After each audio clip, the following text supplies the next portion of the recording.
अपने पास 3 सेट बचे हैं।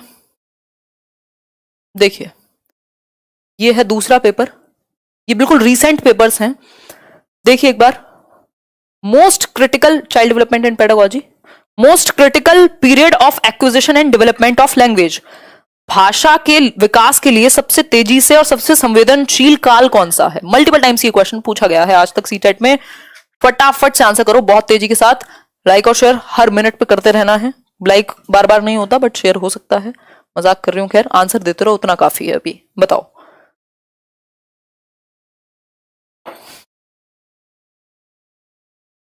एक्सीलेंट, अरे धन्यवाद, thank you. Study with fun. चलिए फटाफट से, अब टाइम नहीं लगाएंगे, जल्दी से फिर अगले 30 मिनट में ये 30 का सेट सॉल्व कर देंगे। फिर उसके नेक्स्ट 30 मिनट में, मतलब 120 मिनट तो हमें कम से कम लग जाएंगे। 2 घंटे तो कहीं नहीं गए, जिसमें से एक सेट तो आप खत्म कर चुके हो, पता भी नहीं लगेगा। देखो, और आदत डालो थोड़ा 2-2 घंटे बैठने की। फर्स्ट क्वेश्चन से शुरू करेंगे। द मोस्ट क्रिटिकल पीरियड, भाषा अर्जन एवं विकास के लिए सर्वाधिक संवेदनशील अवधि कौन सी है? जन्म से पहले कौन सी भाषा? सबसे इंपॉर्टेंट है अर्ली चाइल्डहुड, यानी प्रारंभिक बाल्यावस्था, 2 से 6 वर्ष की अवस्था। फास्टेस्ट लैंग्वेज डेवलपमेंट और फास्टेस्ट सोशलाइजेशन, सामाजिकरण भी बहुत तेजी से होगा और शारीरिक वृद्धि और विकास भी बहुत तेजी से होगा और भाषा का विकास तो बहुत तेजी से होगा। ठीक, फास्टेस्ट पूछ ले, क्रिटिकल पूछ ले, सेंसिटिव पूछ ले, यही है। क्वेश्चन नंबर 2 देखिए, which of the following is a stage of moral development proposed by Lawrence Kohlberg? Lawrence Kohlberg के द्वारा प्रस्तावित नैतिक विकास की एक अवस्था है। पहला ऑप्शन है प्रसुप्ति अवस्था यानी लेटेंसी स्टेज, सामाजिक अनुबंध अभिविन्यास यानी सोशल कॉन्ट्रैक्ट ओरिएंटेशन, मूर्त संक्रियात्मक अवस्था यानी कॉन्क्रीट ऑपरेशनल स्टेज, या इंडस्ट्री वर्सेस इंफीरियोरिटी। तो ये आपको पता है, इसको एरिक एरिक्सन ने दिया है, industry versus inferiority. Concrete operational प्याजे बात करते हैं। सोशल कॉन्ट्रैक्ट ओरिएंटेशन जो कि 5th स्टेज है किसकी? कोहलबर्ग की। ये बात ठीक है कि समाज में कुछ कॉन्ट्रैक्ट्स बनाए रखने के लिए हमारे कुछ क्या कहें ड्यूटीज भी हैं और हमारे कुछ अधिकार भी हैं। यदि जरूरत पड़े तो नियमों को बदला जा सकता है। ये 5th स्टेज है। लेटेंसी सिगमंड फ्रॉइड ने दी है। ठीक, आगे बढ़ जाएंगे। आंसर क्या होगा इसका? सामाजिक अनुबंध अभिविन्यास। ठीक है, इस बार मैं हिंदी ही पढ़ूंगी। आगे बढ़ेंगे। क्वेश्चन नंबर 3 देखिए, during classroom discussions a teacher often pays more attention to boys than girls. वही क्लासरूम डिस्कशंस के दौरान एक शिक्षक है जो लड़कों को ज्यादा अटेंशन देता है, लड़कियों की बजाय लड़कों पर ज्यादा ध्यान है। क्या है? स्टीरियोटाइप, बायसनेस, कुछ भी आप इसको कह सकते हैं, बताइए। हम कहेंगे ये बायसनेस है, ये जेंडर बायसनेस है। किसी भी एक तरफ झुका हुआ है शिक्षक, जेंडर पक्षपात है, लिंग पक्षपात है, और टीचर को पैरिटी होनी चाहिए ना कि पक्षपात। ठीक, आगे बढ़ेंगे। क्वेश्चन नंबर 4 देखिए, which of the following is an effective strategy to reduce children's gender stereotyping and gender role conformity. बच्चों में जेंडर रूढ़िवादिता एवं जेंडर भूमिका अनुरूपता को कम करने के लिए निम्नलिखित में से कौन सी पद्धति प्रभावशाली है? यानी जेंडर स्टीरियोटाइपिंग को आपको हटाना है कि जो सोच चली आ रही है कि सिर्फ महिलाएं ही ये करें और पुरुष ही वो करें, है ना, इसको कैसे हटाएं हम? डिस्कशन करें, सही बात है। एम्फेसाइज करें जेंडर स्पेसिफिक रोल पर, यानी जेंडर विशिष्ट भूमिकाओं पर अगर जोर देंगे तो ये तो बढ़ेगा, कम थोड़ी होगा। जेंडर पृथक खेल समूह बनाना कि लड़के अलग खेलेंगे, लड़कियां अलग खेलेंगी, बचपन से ही दिमाग में डाल दो कि तुम इतने अलग हो एक दूसरे से जिसकी हद नहीं है, और तुम सुपीरियर हो और तुम इंफीरियर हो। काम तो वहीं से खराब हो रहा है ना। वो इंसान को इंसान नहीं समझ रहे हैं लोग आपस में। लड़की है तो उसे लग रहा है मैं बिल्कुल दुनिया की रानी हूं, और लड़का है तो उसे लग रहा है पता नहीं मेरे पास कौन से अधिकार प्राप्त हो गए मुझे। तो यही तो प्रॉब्लम है ना, वो इक्वालिटी डेवलप नहीं होने दी हमने। जेंडर पृथक बैठने की व्यवस्था करना, ये भी गलत है। सेग्रीगेशन नहीं करना, ज्यादातर स्कूल्स में यही हालत है, प्राइवेट स्कूल्स की भी। डिस्कशन अबाउट जेंडर बायस, आप डिस्कशन कर सकते हो, उससे ये चीज खत्म होगी। सॉल्यूशन कभी भी अलगाव नहीं है। Which of the following theorists, while viewing children as active seekers of knowledge, emphasized the influence of social and cultural contents on their thinking? निम्नलिखित में से किस मनोवैज्ञानिक ने बच्चों को ज्ञान के सक्रिय जिज्ञासु के रूप में देखा और उनके चिंतन पर सामाजिक एवं सांस्कृतिक वस्तुओं के प्रभाव की बात कही? जब भी समाज और संस्कृति की बात आएगी तो एक व्यक्ति को आपको याद कर लेना है, जिनको लेव वाइगोस्की कह लेते हैं। सोसाइटी और कल्चर की यदि बात आएगी, सोशल इन्फ्लुएंस और कल्चरल इन्फ्लुएंस की बात आएगी, और लैंग्वेज को टूल कहने की बात आएगी, तो हम कहेंगे लेव वाइगोस्की क्या जिंदाबाद। खैर आगे बढ़ेंगे। Question number 6, while working on a jigsaw puzzle, jigsaw puzzle solve करने वाली होती है, अलग अलग कलर होते हैं। 5 years old नजमा, देखो ध्यान देना क्वेश्चन पढ़ते समय, मजाक नहीं हो रहा होगा, वहां आपको हिंट मिलेगी क्वेश्चन को सही आंसर तक पहुंचाने के लिए। जिगसॉ पहेली को हल करते समय 5 वर्ष की नजमा स्वयं से कहती है, खुद से बात करती है, 5 वर्ष की, ठीक। नीला टुकड़ा कहां है, नीला टुकड़ा कहां है उस पजल का, नहीं यह वाला नहीं, गाढ़े रंग वाला, जिससे है जूता पूरा बन जाएगा, कंप्लीट हो जाएगा जिससे ये जूता। अब ये है महत्वपूर्ण पार्ट, अगर आपने पेडागोजी के क्वेश्चन में जल्दी की जगह जल्दबाजी कर दी तो गलत होना निश्चित है, क्योंकि आपको पढ़ के एग्जैक्ट समझना कहना क्या चाह रहा है क्वेश्चन। इस प्रकार की वार्ता को वाइगोस्की किस तरह से बताएंगे, और यही अगर प्याजे लिखा होता आंसर बिल्कुल पलट जाता।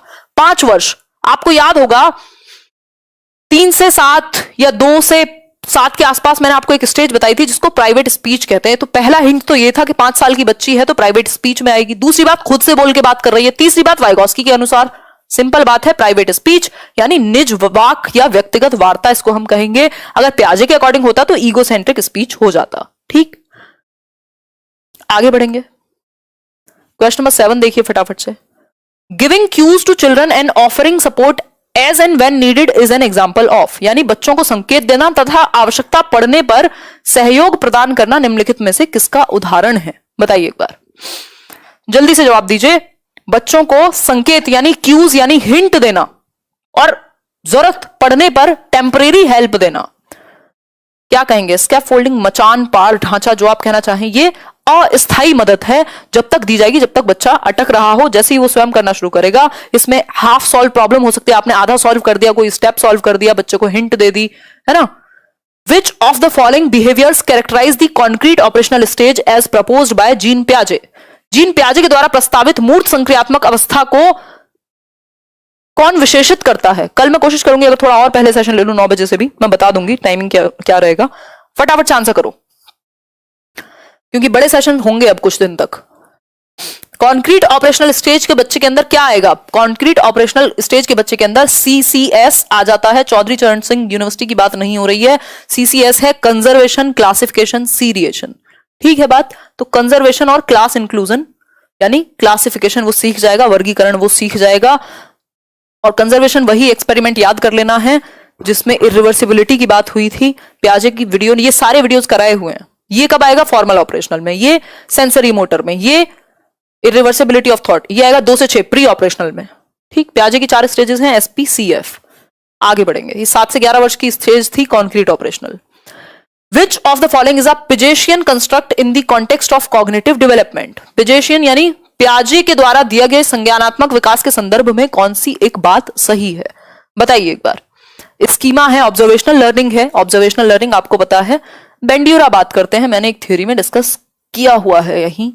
कंडीशनिंग की बात बहुत सारे लोग हैं, JB वॉटसन, पैवलव, स्किनर, सभी कर रहे हैं लगभग। रीइंफोर्समेंट की बात भी बिहेवियरिस्ट करते हैं। तो स्कीमाज यानी स्कीमा क्या है? मेंटल स्ट्रक्चर, दिमाग में जिसकी वजह से आप मानसिक संरचनाएं बनी हुई हैं, जिसकी वजह से आप लोगों को पहचान पा रहे हैं, अपनी एक समझ बना पा रहे हैं, अपने दिमाग में नॉलेज को स्टोर कर पा रहे हैं। आप हिमांशी को पहचान पा रहे हैं, मतलब स्कीमा में बनी हुई हूं मैं, मतलब आपने भरा हुआ है एक तरीके से। आगे बढ़ेंगे। Question number 10, primary objective of, और आप XYZ लोगों को भी पहचान पाते हैं, है ना। देखो, primary objective of assessment should be, यानी प्राथमिक उद्देश्य क्या होना चाहिए आकलन का? बताइए। असाइनिंग रैंक टू स्टूडेंट, देखो रैंक असाइन करना, लेबल करना कभी भी प्राथमिक उद्देश्य जीवन में नहीं हो सकता। बच्चों की समझ को समझना और ये देखना कि उनको किस टॉपिक को लेकर क्लैरिटी है और किस टॉपिक को लेकर के उनको कंफ्यूजन है। ये बात तो थोड़ी सुंदर लग रही है जानने में। फिर है लेबलिंग, लेबल करना कदापि नहीं, है ना। रामायण देखी होगी इस बार सबने। मार्किंग पास और फेल इन दी, ये भी हमारा उद्देश्य नहीं होता। मेन उद्देश्य है कि हम बच्चे को समझ पाए। आज हम मान लीजिए टेस्ट ले रहे हैं, आप लोग एक तरीके से देख रहे हैं खुद को, तो जो कॉन्सेप्ट्स हैं इससे रिलेटेड वो कितने क्लियर है और कहां कंफ्यूजन है इस बात का पता लगे, इसलिए बच्चे को असेस किया जाता है, आकलन किया जाता है। क्वेश्चन नंबर 11 देखिए।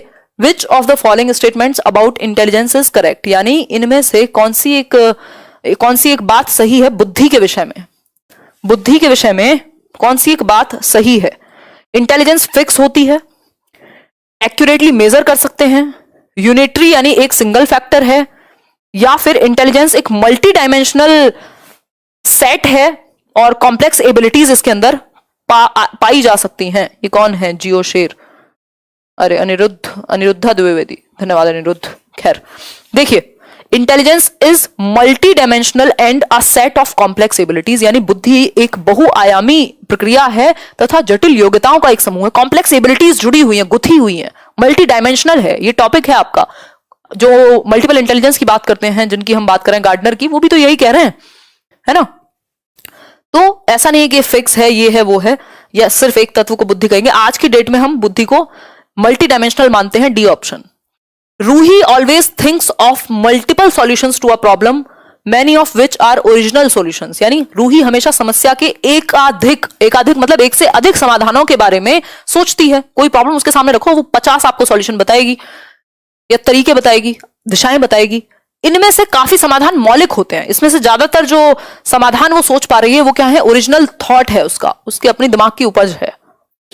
इन गुणों को किससे जोड़ेंगे आप? रिजिड थिंकर तो वो होते हैं जो एक से दूसरा तरीका सोच ही ना पाए। ईगोसेंट्रिक तो वो होगा जो सिर्फ सेल्फ सेंटर्ड है। कन्वर्जेंट जो सिकुड़ती हुई सोच रखता हो। मल्टीपल का तो मतलब ही है डाइवर्जेंट थिंकर, और डाइवर्जेंट थिंकर है तो क्रिएटिव थिंकर कहेंगे, क्योंकि ओरिजिनलिटी भी है।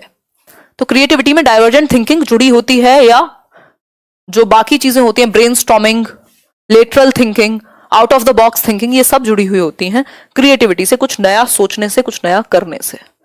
क्रिएटिविटी के एलिमेंट्स आपको पता ही है, फ्लेक्सिबिलिटी, फ्लुएंसी। इसके अलावा अगर मैं बात करूं तो ओरिजिनलिटी और इलेबोरेशन। क्वेश्चन नंबर 13 देखिए, in a situation of less participation of students belonging to a deprived group in teaching learning process, a teacher should.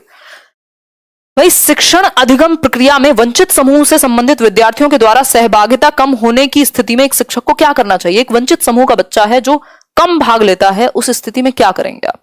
एक क्या, ऐसे मल्टीपल बच्चे भी हो सकते हैं, या पूरा समूह हो सकता है। बच्चों से कहेंगे छोड़ दो स्कूल, ऐसा तो आप कभी नहीं कहेंगे। आप सॉल्यूशन का पार्ट बनेंगे, प्रॉब्लम का नहीं। सिचुएशन को एज इट इज एक्सेप्ट कर लेंगे। क्या मतलब, आप कुछ चेंज करने गए हैं या नहीं? लोअर हर एक्सपेक्टेशंस, ऐसा क्यों करेंगे भाई? Reflect on her own teaching and find ways to improve students' involvement. आप अपनी शिक्षण पद्धति में कुछ बदलाव लाएंगे। भाई, हिंदी मीडियम वालों को यदि मेरे साथ समझने में दिक्कत हो रही है तो मैं कोशिश करूंगी ना हिंदी मीडियम को इंक्लूड करूं, अपने तरीके में कुछ बदलाव लाऊं, है ना, ताकि आप पार्टिसिपेट कर पाए, आपको चीजें समझ आए। ठीक, 2 कदम मैं आगे बढ़ूं, 2 आप आगे बढ़ेंगे, तभी तो चीजें अच्छी होंगी। आगे बढ़ेंगे क्वेश्चन नंबर 14 पर। In an inclusive classroom a teacher dash individualised educational plans. बताइए एक बार, एक समावेशी कक्षा में एक शिक्षक को विशिष्ट शैक्षिक योजनाओं के लिए क्या करना चाहिए? आज तो इंस्टाग्राम पे टैग करने वाला दिन है भाई, काफी संख्या में जुड़े हुए हैं हम लोग, गजब कर दियो है, बहुत बढ़िया। खैर, ये सब तो चलता ही रहेगा, बहुत बढ़िया। चलिए खैर देखिए, अगर बात की जाए तो इंक्लूसिव क्लासरूम के अंदर एक शिक्षक को आईईपी खूब भरपूर बनाने चाहिए, इंडिविजुअलाइज्ड एजुकेशन प्लान, यानी शुड एक्टिवली प्रिपेयर, सक्रिय रूप से तैयार करना चाहिए एक इंडिविजुअल की नीड्स को ध्यान में रखते हुए plan. The primary characteristic of children with dyslexia, जिन बच्चों को पठन वैफल्य है यानी पढ़ने में विफलता है, उसका प्राथमिक लक्षण क्या होगा? न्यून अवधान विकार, यानी अटेंशन नहीं वो रख पाएगा एक जगह पर, या फिर अपसारी चिंतन यानी divergent thinking, fluency in reading यानी धारा प्रवाहिता होगी पढ़ने में। देखो सिंपल बात है, पढ़ने में समस्या होगी ऐसे बच्चे को। इनेबिलिटी टू रीड फ्लुएंटली, यानी धारा प्रवाहिता के साथ पढ़ने में, धारा प्रवाह फ्लुएंसी के साथ पढ़ने में दिक्कत होगी, जैसे ईशान अवस्थी को होती थी तारे जमीन पर वाले बच्चे को। ऐसे बहुत सारे लोग हैं, बोमन ईरानी और पता नहीं कितने सारे लोग हैं जिनको डिसलेक्सिया है। देखिए क्वेश्चन नंबर 16 देखिए, the concept of inclusive education as advocated in the right to education act 2009 is based on, यानी शिक्षा का अधिकार अधिनियम 2009 में उल्लेख की गई समावेशी शिक्षा का जो अवधारणा है वो किस पर आधारित है? व्यवहारवादी सिद्धांत पे। बिहेवियरिज्म को हम आज की डेट में कहीं फॉलो नहीं कर रहे, मतलब बहुत इंपॉर्टेंट, एकदम सक्रिय रूप से नहीं हम अपना रहे हैं बिहेवियरिज्म को, क्योंकि कंडीशनिंग पे और इन सब पे ज्यादा ध्यान देते हैं, रिवॉर्ड वगैरह पे, और उस चीज को कम करके मीनिंगफुल लर्निंग, एक्सप्लोरेशन, इंक्वायरी, इन सब चीजों की बात हो रही है आज की डेट में। कंस्ट्रक्टिविज्म को हम फॉलो कर रहे हैं, रचनावाद को। अशक्त बच्चों के प्रति एक सहानुभूति नहीं, एम्पैथी की जरूरत है, सेंसिटिविटी की जरूरत है। Rights based humanistic perspective, main streaming नहीं, हम कहेंगे अधिकार आधारित मानवतावादी परिप्रेक्ष्य के भाई इंसान है व्यक्ति, इसलिए उसको सबको एक साथ पढ़ाया जाए क्योंकि वो इंसान है, इतना काफी होना चाहिए सबको एक स्कूल में पढ़ाने के लिए, बस उनकी नीड्स का ध्यान रखें हम। तो आरटी में जो बात की गई है इंक्लूसिव एजुकेशन की, वो इसी आधार पर की गई है कि मानवतावादी परिप्रेक्ष्य को यदि देखें तो सब मानव हैं और सबको एक साथ सीखने का अधिकार मिलना चाहिए। क्वेश्चन नंबर 17 देखिए, इन दी कंस्ट्रक्टिविस्ट फ्रेमवर्क लर्निंग इज प्रीमैरिली, यानी संरचनावादी ढांचे में अधिगम प्राथमिक रूप से क्या है? कंस्ट्रक्टिविज्म में यानी जहां नॉलेज को कंस्ट्रक्ट करने की बात की जाए उस ढांचे की बात हो रही है। फटाफट से बता दो, 10:01 और आप लोग 11,700 लोग जुड़े हुए हैं, बताइए एक बार। गजब कर रहे हो भाई। रोट लर्निंग को कभी इंपॉर्टेंस नहीं देते, सिर्फ प्रबलन नहीं, सबसे महत्वपूर्ण है जहां बात आ जाए अवबोधन की, मीनिंग मेकिंग की, बच्चा जहां खुद से एक्टिव हो, जितना ज्यादा बच्चा एक्टिव है उतनी अच्छी बात है, यानी अर्थ का निर्माण कर पाए, कुछ मीनिंगफुल लर्निंग कर पाए। Naive theories that children construct about various phenomenon, ये क्वेश्चन की ना भाषा बदलने लगी है हर बार, कभी ऑल्टरनेटिव कॉन्सेप्ट कहेगा, कभी नाइव थियरीज कहेगा, कभी कुछ और कह देगा। तो बच्चों की गलतियां हमेशा अच्छी होती है, हम ये मानते हैं, उनसे वो कुछ सीखने का उनको मौका मिलेगा, हम ये मानते हैं। बताइए फटाफट से। अरे थैंक यू ऋषुगिरी, आप देखते हैं, बताइए। इग्नोर कर देंगे, क्यों करेंगे इग्नोर? फिर ठीक कैसे होगा? रिप्लेस करना चाहिए, नहीं मेमोराइजेशन के थ्रू नहीं, डिस्कशन के through. Should be challenged bye presenting counter evidence and examples, आपको सही एग्जांपल पेश करने हैं बच्चे को यदि कोई गलतफहमी है तो। ठीक, आगे बढ़ेंगे। क्वेश्चन नंबर 19 देखेंगे, फटाफट से हो रहा है, पूरे पूरे सेट यूं ही खत्म हो रहे हैं, बढ़िया आंसर कर रहे हो। चाइल्ड सेंटर्ड पेडागोजी प्रमोट्स, यानी बाल केंद्रित शिक्षा जिसमें बच्चा केंद्र पर है, बच्चा मध्य में है टीचिंग लर्निंग प्रोसेस के। एक्सक्लूसिव रिलायंस होनी चाहिए, टेक्स्ट बुक पे ही डिपेंडेंट रहे, जी नहीं। बच्चे के अनुभवों को प्राइमरी यानी प्रमुखता देना, ये बात तो सही है, रटने को तो हम नहीं देंगे, लेबलिंग को हम नहीं देंगे, ये नेगेटिव हुआ, ये रोट लर्निंग नेगेटिव हुआ। सिर्फ टेक्स्ट बुक पे ही बिठा दिया एक्सक्लूसिवली, ये भी नेगेटिव हुआ। यानी बच्चे के अनुभवों को आप मुख्य रूप से प्रमुखता देंगे, ये महत्वपूर्ण है, B option. Child centred education कहता ही है कि हर एक बच्चे में आंतरिक क्षमता है सीख सकने की। इमोशंस एंड कॉग्निशन आर, संज्ञान और संवेग एक दूसरे से क्या हैं? कंप्लीटली सेपरेट हैं, स्वतंत्र हैं, सन्निहित यानी इंटरवोवन है, या नॉट रिलेटेड टू। फटाफट से आंसर करो, 50 क्वेश्चन हमने कर लिए, पता भी नहीं लगा। देखो एक बार, क्या है? इंडिपेंडेंट है, जब तक जेजोंक ना लिखा हो आप अपनी स्पेशल बुद्धि नहीं लगाएंगे, नॉर्मल जनरल इंटेलिजेंस का सामान्य बुद्धि का इस्तेमाल करते हुए इंटर रिलेटेड या इंटरवोवन कहेंगे, यानी सन्निहित हैं, एक दूसरे से संबंधित हैं, इंटर रिलेटेड हैं। कौन? आपका दिमाग और आपके इमोशंस, आपका दिमाग और आपके इमोशंस एक दूसरे से संबंधित हैं। जब तक जेजोंक नहीं लिखा होगा तब तक इंडिपेंडेंट नहीं कहेंगे, स्वतंत्र नहीं कहेंगे, ठीक है बात। आगे बढ़ेंगे। क्वेश्चन नंबर 21 देखिए, which of the following statements about learning is correct from a constructivist perspective, यानी संरचनावादी सिद्धांतों के अनुसार अधिगम के बारे में निम्नलिखित कथनों में से कौन सी बात सही है? लर्निंग के विषय में। किसके विषय में? लर्निंग के विषय में। कौन सी बात सही है? पहचानिए, थोड़ा पढ़ने का कष्ट कीजिए, पेपर आप ही देने जाएंगे। बताइए एक बार, फटाफट से बताइए। 1 घंटा कब हो गया पता नहीं लगा, 1 मिनट का भी। Learning is the process of reproduction and recall, क्या ऐसा है? सिर्फ रिप्रोड्यूस करना लर्निंग है? हम तो नहीं मानते ऐसा। मेमोराइजेशन? जी नहीं। कंडीशनिंग? जी नहीं। सिर्फ रिप्रोडक्शन और रिकॉल? नहीं। फिर क्या है? Construction of knowledge by active engagement, जहां बच्चा एक्टिव है वो ऑप्शन अच्छा है। ठीक, आगे बढ़ेंगे। Question number 22, presenting students with clear examples and non examples. Examples होते हैं जो डायरेक्ट हम उदाहरण देते हैं, नॉन एग्जांपल्स हिंट या इनडायरेक्ट वेज में जब हम उसी टॉपिक को क्लियर करने की कोशिश कर रहे हो। दोनों ही चीजें महत्वपूर्ण होती हैं, एग्जांपल भी और नॉन एग्जांपल भी।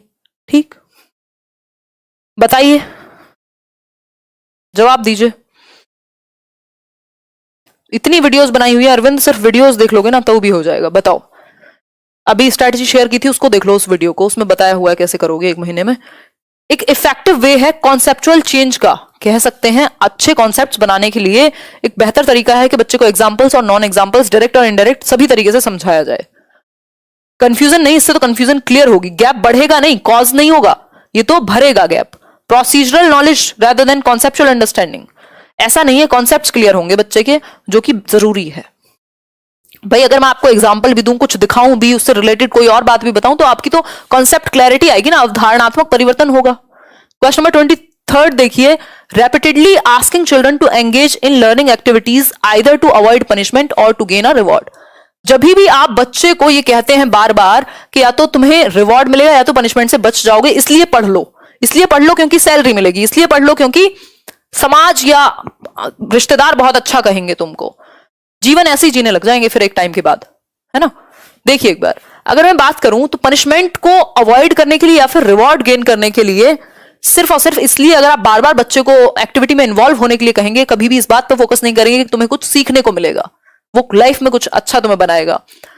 एक्सट्रिंसिक मोटिवेशन बढ़ती है इससे, ये भी गलत हुआ। यह बच्चों को प्रदर्शन आधारित लक्ष्यों के बजाय निपुणता पर ध्यान देता है। जी नहीं, मास्टरी ओरिएंटेशन में तो रिजल्ट की बात नहीं होती, नंबर्स की बात नहीं होती, रिवॉर्ड्स की बात नहीं होती, यहां तो लर्निंग की बात होती है मास्टरी में। तो ये तो उल्टा कह दिया इन्होंने।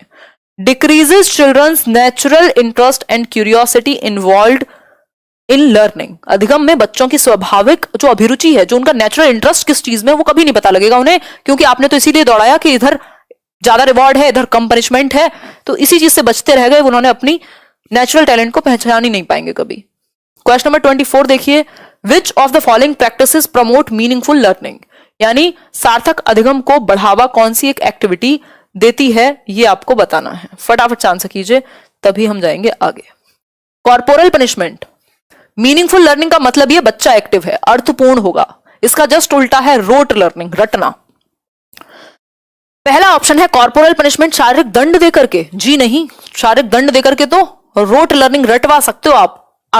आज तक ऐसा हुआ है कि आपने बहुत अच्छी चीजें सीख ली हो डांट खा करके, मतलब खुद से खुश होकर के, तो मीनिंगफुल लर्निंग नहीं होती। वो लर्निंग जो आपकी लाइफ से जुड़े, वो डंडे से नहीं आएगी, वो बच्चे के एक्टिव होने से आएगी, एक्टिविटी से आएगी। एटलीस्ट हम तो यही मान रहे हैं आजकल। कॉर्पोरेट लर्निंग एनवायरमेंट, यानी सहयोगात्मक पर्यावरण, जहां एक दूसरे को सहयोग किया जाए, ग्रुप में सीख रहे हैं बच्चे, बिल्कुल अच्छी बात है। कॉन्टिन्यूअस एंड कॉम्प्रिहेंसिव इवैल्यूएशन, ये भी होलिस्टिक डेवलपमेंट, बच्चे के सर्वांगीण विकास को ध्यान में रखते हुए बनाया गया है। कॉन्स्टेंट कंपैरेटिव इवैल्यूएशन, निरंतर तुलना करना, बहुत ही जघन्य अपराध है ये, ठीक। बच्चे के साइकोलॉजिकल लेवल को तो बर्बाद कर ही देगा एटलीस्ट, अगर आप सिर्फ कंपेयर करते रहेंगे दूसरों से उसे। सेकंड और थर्ड सही है, बाकी गलत हैं, तो जरूरी नहीं है सारे ही सही होंगे हमेशा। ऐसे क्वेश्चन को ध्यान से करना है ना। ये वो मोड है जिसपे थोड़ी स्पीड कम कर लेनी है ऐसे क्वेश्चन पे। How can teachers facilitate understanding of complex concepts in children. यानी शिक्षक बच्चों की जटिल अवधारणाओं की समझ को किस प्रकार से सहज कर सकते हैं, यानी कॉम्प्लेक्स चीजों को वो बिल्कुल सहज तरीके से सीख जाएं, ऐसा कैसे करे टीचर, बताओ एक बार। फटाफट से आंसर करो। लेक्चर दे करके, जहां बच्चा सब कॉम्पिटिटिव इवेंट्स लगा करके नहीं, बच्चा कहां एक्टिव है, यहां है एक्टिव तो बच्चा, तो जहां बच्चा एक्टिव है हम भी वहीं जाएंगे। अन्वेषण यानी कि खोज, यानी एक्सप्लोर करने देंगे, डिस्कशन करने देंगे, ऐसी अपॉर्चुनिटीज, ऐसे अवसर देंगे जहां बच्चा एक्सप्लोर करेगा और क्या करेगा, डिस्कशन करेगा, ठीक। आगे बढ़ेंगे क्वेश्चन नंबर 26 पर। A primary school teacher can encourage children to become effective problem solvers by. यानी एक प्राथमिक विद्यालय की अध्यापिका बच्चों को एक प्रभावशाली समस्या समाधानकर्ता बनने के लिए किस प्रकार से प्रोत्साहित कर सकती हैं। जीवन में बहुत बड़ी एक स्किल है ये अपने आप में, कि यदि आपको आदत पड़ जाए प्रॉब्लम सॉल्व करने की, प्रॉब्लम सॉल्वर बन जाएं आप, प्रॉब्लम का पार्ट बन के ना बैठे रहें जीवन भर, कि जब प्रॉब्लम आई और आप रोने बैठ जाते हैं, या रोना बुरी बात नहीं होती, बट आप सॉल्यूशन की तरफ अगर आपका दिमाग जाएगा तो आप हमेशा बेहतर करेंगे। जरूरी नहीं आप साइंटिस्ट ही बन जाएंगे हमेशा प्रॉब्लम सॉल्व करके, बट मे भी जीवन अच्छा जी लें। तो अगर मैं बात करूं प्राइमरी स्कूल की टीचर जो हैं, और ये प्राइमरी स्कूल टीचर का बहुत इंपॉर्टेंट रोल है हमारे एजुकेशन सिस्टम में, किस तरीके से बच्चों को एक अच्छा समस्या समाधान करता बना सकती हैं, ताकि वो अपने समाज में और आसपास जो भी समस्या देखें उसके सॉल्यूशन पे बात कर पाए या अपने जीवन को सुधार पाए। मटेरियलिस्टिक रिवॉर्ड से तो कोई भी अच्छी दुनिया की चीज हुई नहीं है, कि रिवॉर्ड मिलेगा इसलिए किसी ने बहुत अच्छा काम, कोई आविष्कार कर दिया हो रिवॉर्ड के खुशी में, ऐसा तो होता नहीं है, ठीक। Emphasizing only on procedural knowledge, सिर्फ प्रोसीजर पे, कॉन्सेप्ट्स भी क्लियर होने चाहिए, सिर्फ करना ही नहीं, कॉन्सेप्चुअल अंडरस्टैंडिंग भी जरूरी है। Dismissing and penalising incorrect answers, डंडा और फाइन नहीं लगाते हैं आप। Encouraging children to make intuitive guesses and then brainstorming on the same. जहां बच्चा एक्टिव है वो ऑप्शन बेस्ट है, मैं बार बार आपको वही बात कहूंगी। बच्चे ब्रेनस्टॉर्म कर रहे हैं, बैठ करके आइडियाज सोच रहे हैं अलग अलग, अच्छी बात है। आप एनकरेज कर रहे हैं बच्चे के अंदर से जो इंट्यूशन आ रहा है उसको, कि बताओ सॉल्यूशन तुम्हारे अकॉर्डिंग क्या होना चाहिए। दूसरा सेट भी हम खत्म करने वाले हैं। In which of the following periods does physical growth and development occur at a rapid pace. कौन सी स्टेज में जो आपका शारीरिक वृद्धि एवं विकास जो है वो तीव्र गति से घटित होते हैं, बहुत तेज चलेंगे। बताइए, इन्फेंसी और early childhood and middle childhood and adolescence, या एडोलेसेंस एंड अडल्टहुड। देखो यहां कम हो जाता है, यहां तेजी से नहीं होता अडल्टहुड में, मिडिल चाइल्डहुड में भी तेजी से नहीं होता, अगेन मिडिल चाइल्डहुड में तेजी से नहीं होता, इन्फेंसी और अर्ली चाइल्डहुड में तेजी से है। तो यही ऑप्शन हमारे पास बेस्ट बचता है। ठीक, यानी जन्म से 2 वर्ष और 2 से 6 वर्ष। ठीक, क्लियर हो गई बात? कोई समस्या परेशानी आपको नहीं होनी चाहिए। क्वेश्चन नंबर 28 देखिए एक बार, which of the following is not a principle of development, यानी निम्नलिखित में से कौन सा विकास का सिद्धांत नहीं है? Not a principle of development, विकास के सिद्धांत हमने समझे हैं, फटाफट से आंसर करो। लाइफ लॉन्ग है, ये तो है। मॉडिफिएबल है, पता नहीं। इन्फ्लुएंस्ड है हेरिडिटी और एनवायरमेंट से, ये बात भी सही है, ये बात भी सही है, इसका हमें पता नहीं है। Development is universal and cultural contents do not influence it, यानी विकास सार्वभौमिक है तथा सांस्कृतिक संदर्भ से प्रभावित नहीं करते।